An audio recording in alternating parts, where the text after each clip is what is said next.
This program is brought to you by thepodcastfactory.com.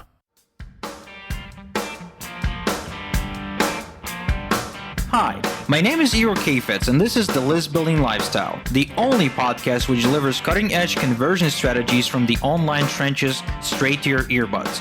Download the transcript of today's episode and all future episodes at listbuildinglifestyleshow.com. I also invite you to grab a free copy of the Wealthy List Builder Survival Guide at listbuildinglifestyleshow.com/survival. And now, once again, it's time to claim your list building lifestyle. All right, so Igor, the other day I put out a question to my list because I email as you say I should, and I was asking people why they listen to the shows at the Podcast Factory, and I got this response that I didn't share with you, but I'm going to read it to you now. I listen to Igor's stuff because I too started out with 100% wrong mindset, and listening to you and Igor talk helps me understand myself and also perhaps where my mindset is still wrong. Igor is also amazingly open about his crazy past, which is very entertaining. By the way, I like the episodes where you and Igor talk the best. How about that? Wow, well, thank you. I didn't realize my past was actually interesting to anyone. I always considered myself to be pretty boring, but, I'm appreciative of the fact that there is value there for the list builders. Now, as far as the mindset is concerned, this guy got it right. I didn't catch the name, but the dude has it absolutely right because the mindset dictates the action. The actions create habits, and habits, as we've mentioned many times before in the show, they dictate your results. And the gentleman's name is Bob Hiller, and it wasn't a review on iTunes. It was actually him responding to my email, so thanks for that, Bob. Thanks, Bob. So what do you have for us today, Igor? Well, today I want to talk about email marketing because, at the end of the day, this is a list building podcast and we have to do at least one episode of 20 about email, right? I mean, it's always about Igor and his crazy past. So anyway, Jonathan, how a lot of people, they struggle to sell themselves on the idea that they're supposed to mail every day. Yeah. Well, I found a way for anyone who still struggles with this idea to actually finally get okay with it, get in sync, and get with the freaking program. Impossible. I do not believe you. I have the silver bullet, my friend. So here's the thing, though. Like, one of the greatest pickup artists, Ross Jeffries, who learned to quite just hypnotize women into having sex with him, which in and of itself is an issue of ethics. When he taught his students during his seminars, he always said that the number one rule that he has about seduction is to always leave them better than you found them. In other words, don't start this, micro relationship with a woman to use her for sex, but more so give her a good time, help her enjoy herself, and only do it if she wants to do it and if she has a good time doing it. In other words, provide value, right? Leave her better than you found her. So I realized that I am treating my list the same way. And even though a lot of people will not consider a pitch in every email to be, quote unquote, a good thing and somehow improving their life, which it actually is, just the mere infotainment element of the email marketing game, which you, me, Ben, Doberman Dan, and everybody else who basically understands the game, uses, that is what helps the client leave better off after reading the email than they were before they read it. Does that make sense? Yeah, absolutely. It's something that Ben's been talking about a lot lately also is, and he said it in a call and it shocked people, but he was like, I almost want my emails to be more valuable than the product. And he didn't actually mean that it was going to be more valuable than really investing in the product and going through it. But even if you didn't buy from that email, you still got value out of it. Yeah, exactly. So the mere act of consumption of the email is what allows the person to go, like, to do the head nod, kind of nodding with approval. You know what I mean? Like, either because of its entertainment value, either because of its shock value, either because of its philosophical value, whatever that might be, when they read it and they walk away, even without picking up the product, like, I still want them to have enjoyed the process. Because when you write an email, this is like an unspoken agreement between you and the reader. When they get on reading it, they expect something from you. And as long as you give them that something, you're good. You can pitch every single time and still generate tons and tons of goodwill, have very low unsubscribe rates, although you should celebrate unsubscribe if you get a lot of them. It means you're doing something right. It means that you're alienating people and repelling people, which of course means that you're attracting them, other type of people as well. And it really allows you to reframe the email game as not this slick and sleazeball way you sell, right? A sleazy way to get people to your website, but more so, a valuable communication channel. Because let's face it, Jonathan, most people treat email as if they're interrupting their reader's day, like as if the mere act of sending an email is such a horrible thing that, it's similar to a murder in its shock value. You know what I mean? Like I've seen people actually get angry about getting an email from somebody. Like for some reason, they're like getting really upset. And I don't understand that. It's just an email. You can choose not to read it. You can choose to throw it away. You can choose to mark it as spam. Like, as a reader, you have all the control. And now, because of this attitude by some people, right, tendency, remember we just released an episode about tendency not being the destiny. Because of this tendency, for some readers, most email marketers kind of take that as a rule of thumb, and they're afraid to email their list because they feel they are that distraction. They are those pests in the inbox, which I feel is the absolutely wrong way to feel about email, because if you do, you'll never make any sales. You got low self-esteem is what it sounds like. Oh, yeah, exactly. Sounds like you don't believe have in your offer. Yeah, and you don't have anything valuable to say in the first place. So, maybe it's time to enrich your inner game, to enrich your experience by going out there and making a few mistakes before getting started with this whole thing. Little reality check for you guys and girls out there. How long have you been emailing every day? Since the beginning? No, actually, starting out, I was, pretty much the same way as everyone else is. I've had my list on GetResponse, had about 1,000 people on it. I dropped an email once a week or something like that if I was really, really, really courageous that week. For the most part, I tried to send out content, not to alienate them or piss them off, right? I didn't pitch anything.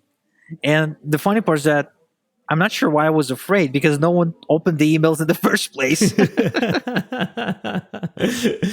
You should have been pitching your ass off. Yeah, I mean, they didn't pay attention anyway, so it didn't matter. So eventually I restarted on Aweber, and I got a bit more aggressive. I went, and started mailing a couple times a week. And I would, send a content email, then a pitch email, and a content email, then a pitch email, because Frank Kern said, give value, like, have a ratio, right? He said, I think he said 80% content, 20% pitch. Oh. Now, it might have worked for Frank Kern. It didn't work for me, though. Like, the only thing that ever worked for me was infotainment. And at the time, I didn't even understand what that was. So sometimes I would accidentally hit it, right? And it worked. And it gave me hope to try again, but then it didn't work again. I remember there were 2 specific emails that really worked well, which I now realize are infotaining. So at the time, I was promoting ClickBank products. And this one product called Deadbeat Millionaire, I think it was called Deadbeat Millionaire by Dan Brock. I remember writing an email complaining about my back pain and how, because I had to invest 14 to 16-hour days into my business to figure things out, I developed this lower back pain issue, and that in order to avoid that, I would probably, if I were to start all over again, I'd probably take a shortcut. And so I believe that shortcut is this course by Dan Brock, which is really, really good. And I picked it up myself and I reviewed it, so I really liked it. Now, incidentally, that's infotainment, because you tell a personal story, a personal lesson, and then you tie it into a pitch. So no wonder I made 16 sales of that product with that one email to a list of 2,700 people, which weren't even buyers. Wow. That must have been a great experience. Yeah, it was just exhilarating. That was the very first time I finally believed that I was on the right track. Now, obviously, about 2 months of failures followed that email. So my faith was tested, man. My faith was tested. And so anyway, the next email I hit was when I was promoting a coupon program. It was basically a ClickBank product, a software which allowed you to create coupon codes. So when you wanted to promote affiliate programs, you could give your audience a coupon, and by doing so, either get them a bonus or a discount or something like that. So I mailed about that. And the way I tied it in was I spoke about Soviet Union, because my parents growing up, they spoke a lot about coupons because you were handed. It's not like food stamps or anything like that, but you've had coupons for almost everything: clothes, exquisite type of food, trips to different places throughout the Soviet Union. So like the country gave you stuff. Like that's the socialism. That's what it's all about. Well, Yeah. where the government takes care of you, which it's an illusion anyway. But that was the Soviet people knew what that is. Soviet people were used to receive coupons and different handouts from the government. So I tied it into the Soviet existence. That right now there's a software out there that follows the Soviet secret to marketing success. And because no one wrote emails about the Soviet Union, my email actually produced. And I think I made like 7 or 10 sales with that email. Now, my list was a bit bigger at the time. I think it was like 3,800 people or something. Like, I don't quite remember exactly, but around that mark. So I made fewer sales, but that was infotainment again. It's funny because I didn't even realize it at the time, but, it worked all along. It just took me a while to figure this out on my own and then have Ben kind of reaffirm that for me. No kidding. I need to get down on some more infotainment. Yeah, to try to, seek your heritage. You'll find a lot of infotainment. I kid you not. I wrote a bunch of infotaining emails about being Jewish. Like we have this Judgment Day thing, which I'm sure you've heard of. It's called Yom Kippur. Yeah. Where we don't eat. We're not supposed to eat. I actually eat because I'm not religious. But you're not supposed to eat. You're not supposed to use electricity. You're not supposed to wear leather. And you're supposed to ask for forgiveness from anyone who you've hurt throughout the year. And so I used that almost every single year since I've been in marketing. I basically emailed my list with a video where I asked them for forgiveness if I hurt their feelings and tied into a special offer. Nice. It's like the simplest, most straightforward infotaining thing you can do. And I remember Ben released a report which spoke about this guy so he was interviewing this guy who developed a calendar. Did you see that one? He had a calendar which told you which day of the year it is. And so you could tie it into different holidays, like it's the National Pajamas Day and the National Banana Day. Yeah. So it's a very easy way to do infotaining emails if you just tie it into holidays and different, weirdnesses around the world. No kidding. Yeah, I got to look back at that.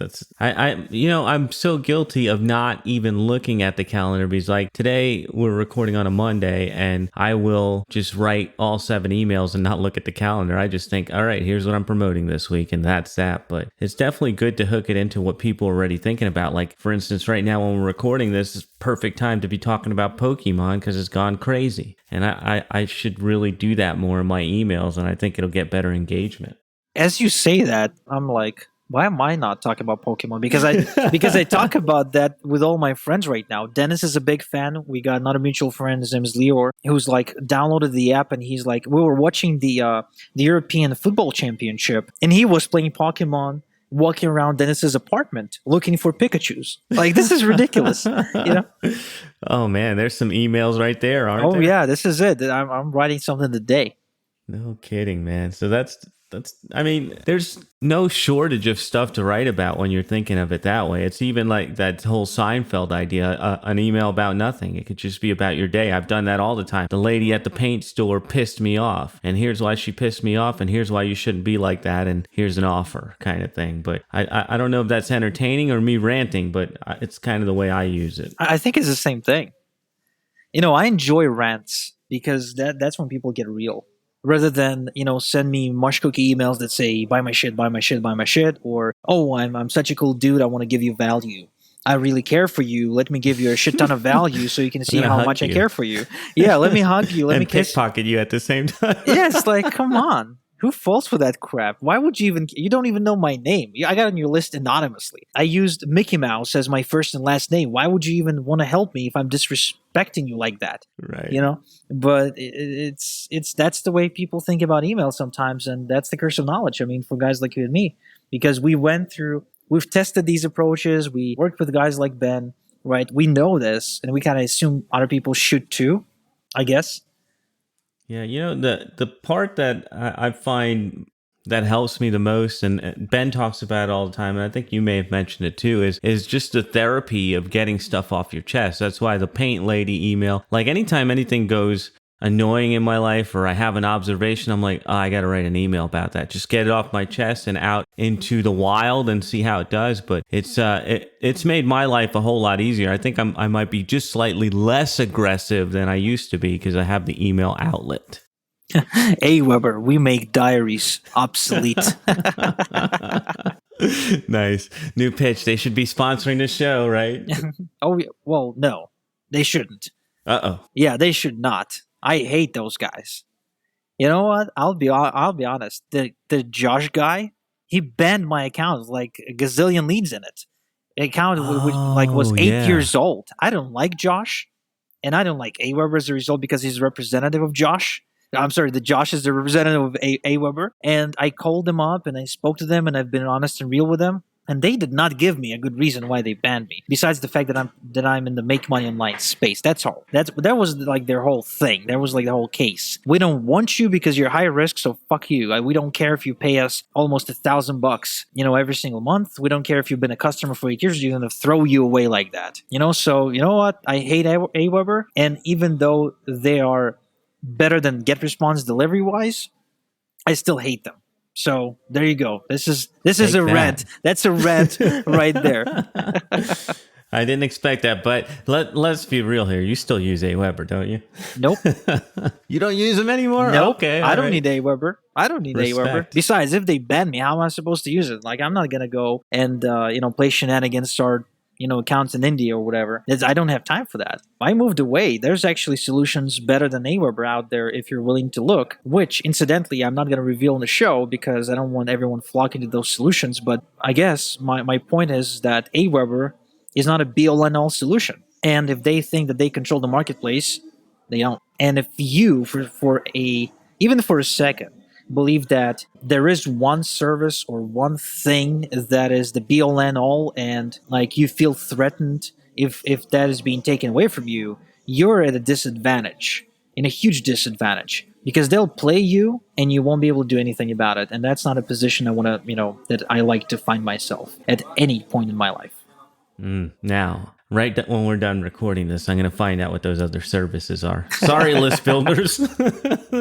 For my ears only. So, Igor, as we're wrapping up, what do you have coming up for us next time?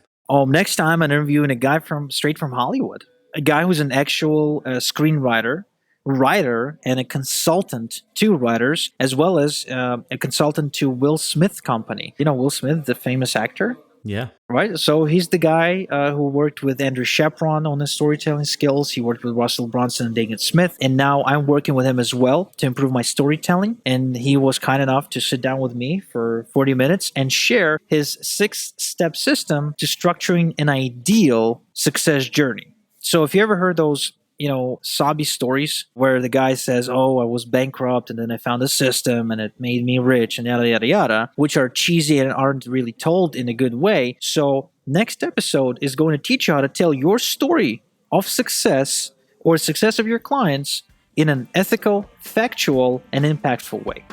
Wow. Now that's a good twist there. I'm looking forward to that. So that's a wrap for another episode of List Building Lifestyle. We will be back with you next time. Thank you for tuning in. Thank you for listening to the List Building Lifestyle. Make sure to subscribe on iTunes or Google Play to never miss an episode. Because who knows, just one conversion tactic we share on the show might double your list and double your business. Download the transcript of today's episode and all future episodes at listbuildinglifestyleshow.com. And don't forget to claim your complimentary copy of the Wealthy List Builder Survival Guide at listbuildinglifestyleshow.com/survival. This is Igor Kheifets, and until next time we talk, have a good one.